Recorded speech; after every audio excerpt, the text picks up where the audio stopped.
In this scene, in Universal's 2020 film, The Invisible Man, Elizabeth Moss's character is thrown across the dining room table by the monster. Nailing this shot wasn't easy.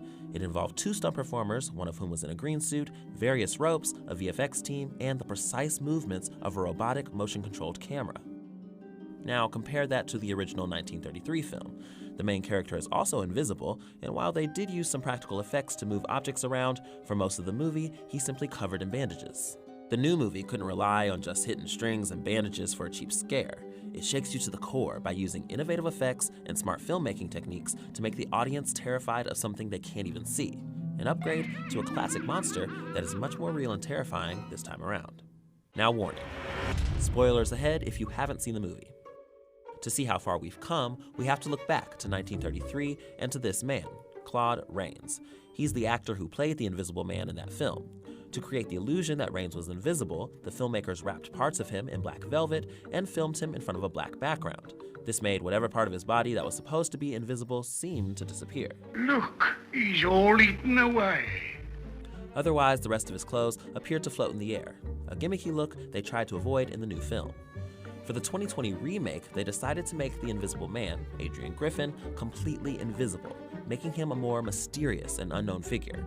And thanks to technological advances in the decades between the 2 films, they could do it.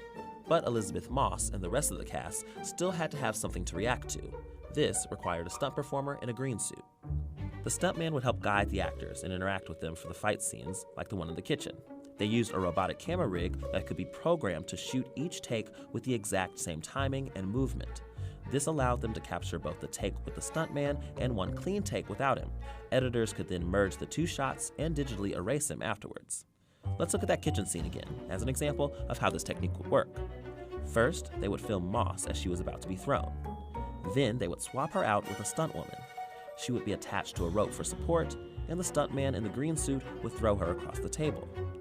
They would swap in Moss again and stitch the 3 shots together, removing the stuntman and rope from the clip. Removing an actor in a green suit, however, was difficult to do perfectly with so many moving parts. So they also digitally reconstructed some of the background to make the final shot cleaner. As director Lee Winnell said in an interview with the Big Picture podcast, it's actually easier to add in a werewolf later than it is to subtract a stunt performer in a green suit.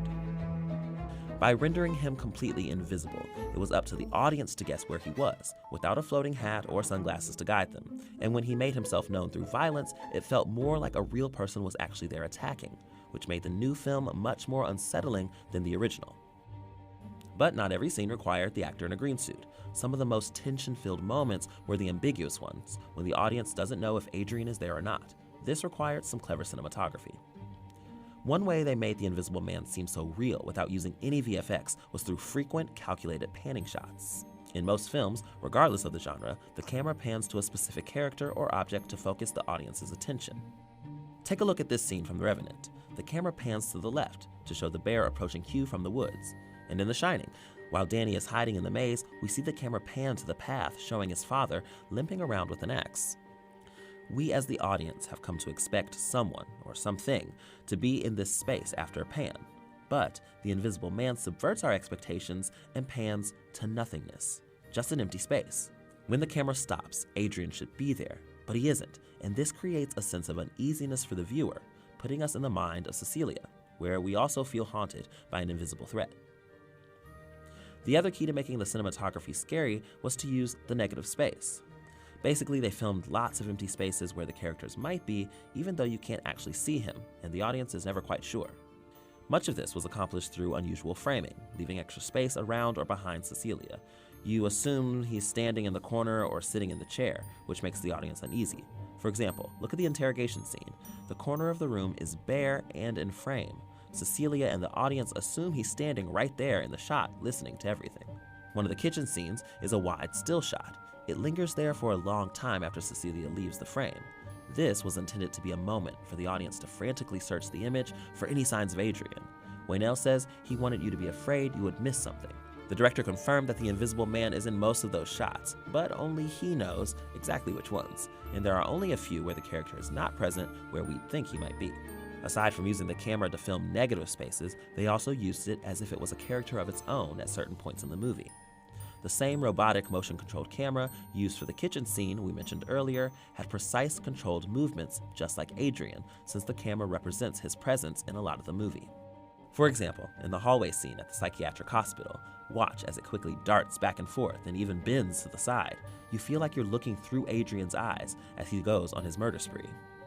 It has quicker movements than handheld cameras with odd, jarring angles. Using a robotic camera meant that actors had to get their timing right and hit their marks perfectly because the camera doesn't stop. It's programmed to go through a specific set of motions at a specific pace. By combining all of these elements, Waynell created a believable, terrifying character that we think is on screen but hardly ever see, without requiring any gimmicky bandages or cliched, spooky, dark sets.